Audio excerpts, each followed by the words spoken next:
communicate to the country that a number of issues that has happened in the sector in a few days. First of all, as members of this committee, we want to register our disappointment and displeasure, especially with how insecurity and safety has been handled in our schools. Actually, a number of our children have been molested from Moi Girls Secondary School.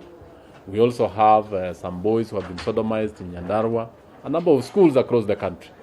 So this committee has sat, and we want to, as an oversight committee, mandated by the standing orders and the Constitution, we want to really ask the ministry and ask the country the following: that safety is a fundamental and indispensable component of the teaching and learning process. Safety in schools is increasingly becoming a critical issue today in this country. And as a Committee of Education, we sat this morning, and we want to note that the Constitution, Article 53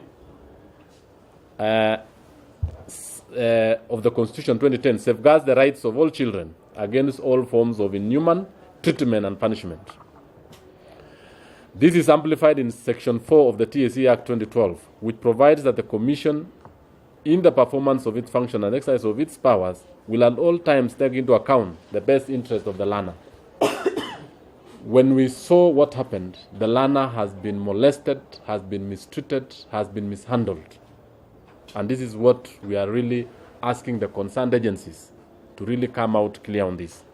Furthermore, Section 33 of the Basic Education Act 2013 explicitly states no pupil should be subjected to torture and cruel, inhuman, or degrading treatment or punishment in any manner, whether physical or psychological. So the persistent recurrence of safety problems in public secondary schools, even after the release of the safety standard manuals of 2008, poses serious questions that demand urgent answers. If similar cases are to be avoided in future, unsafe schools disrupt learning, destruction of resources, worst of all, lives are lost, hence placing head teachers on the spotlight. In fact, the head teachers and the management of schools, the BOM, the county directors of education, the sub-county directors of education are the people on the spotlight of this. More so, and the buck stops with the CS needs to be hard on these individuals. As parents have placed children, actually parents have taken their children to school, and the people who are responsible for that are the teachers, the BOM, and the school management. Times have changed, thus the growing need to address the issue of safety in depth. The committee therefore recommends that, at 1, quality assurance and standard officers should ensure school safety policies are disseminated to all schools and implemented. It is now time that we take this as part of what is the curriculum of schools. Not only inducting head teachers and the sub-county directors and leaving there.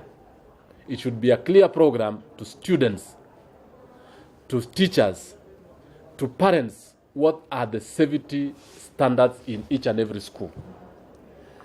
2, the Ministry of Education should revise the safety standards manual for schools to conform to emerging safety and security challenges. The manual should include school crime prevention measures, physical preventive measures such as access control and alarms.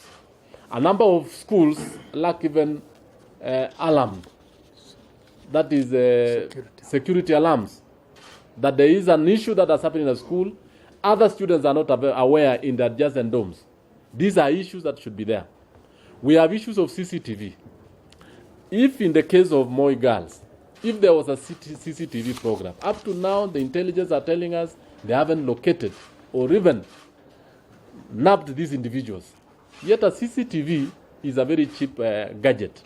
The ministry should invest in it. If we have invested our children in those schools, should be mandatory for schools to have this, so that any activity, action going on in school should actually be recorded and be easily, and the criminals could easily be nabbed. 2, only teachers registered under TSC or the Teacher Service Commission to support schools in co-curricular activities.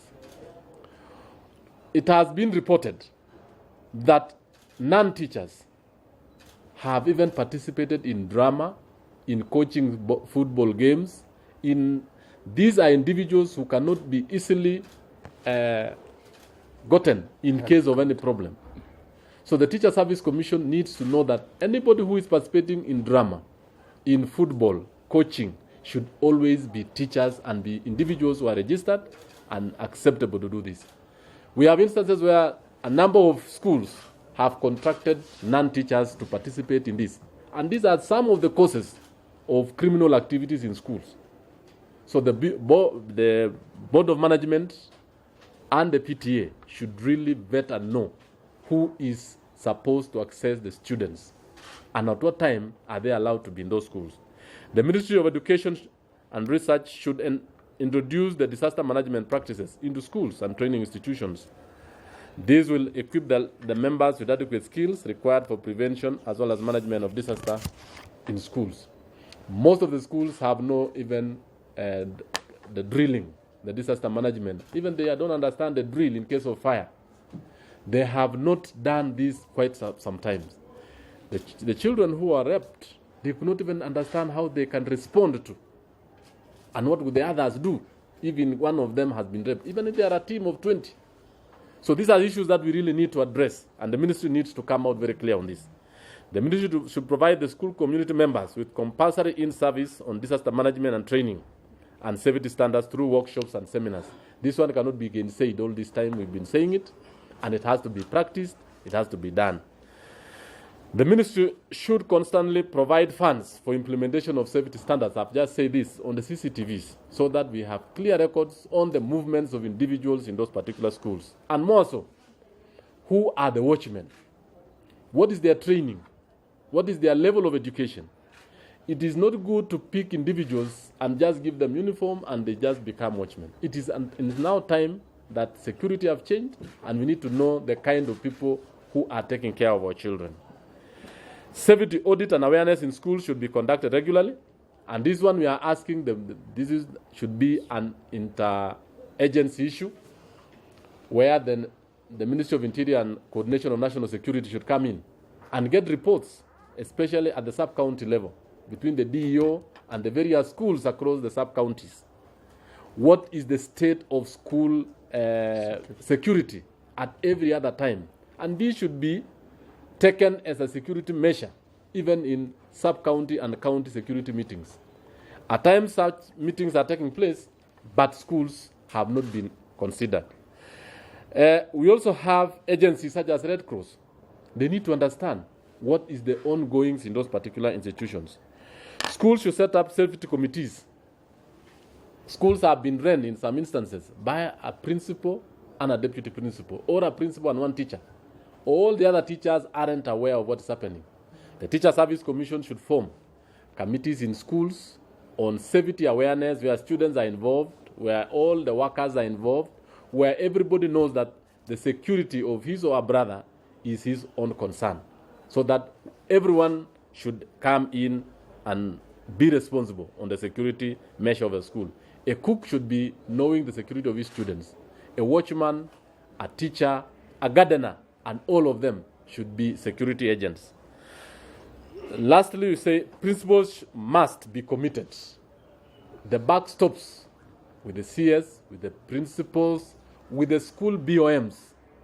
They must come out and be held responsible for the safety of their children, of the children in those particular schools.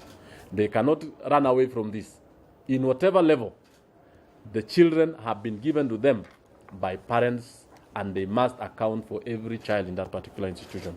So actually we have been felt as a committee that we call you here so that we get to hear from us that the incidents that are going on, and because these incidents normally happen in second term, we are asking the ministry to really intensify and move with speed across all counties to counter any future insecurity disaster, which is almost or about to happen in our schools.